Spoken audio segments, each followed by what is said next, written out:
مردی نبود فتاده را پای زدن، گر دست فتاده بگیری مردی. السلام علیکم. خدا کشور ما را و ما را در پناهش نگه دارد. کجا جنگ است و در چنگش ما عذاب داریم. بعداً صاحبکاران از فرصت استفاده بردن، گرچند که مالشان را با نرخ و کورس پیشینه گرفتن، امروز باشد وقتی فهمیدن که کورس برآمد مال خود را گران کردند.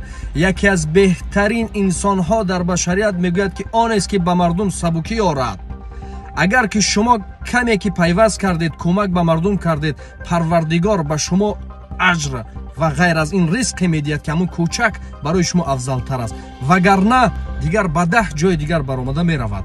این با آنها تعلق ندارد که خودی حاضر برای بار می روند و بار می آورند.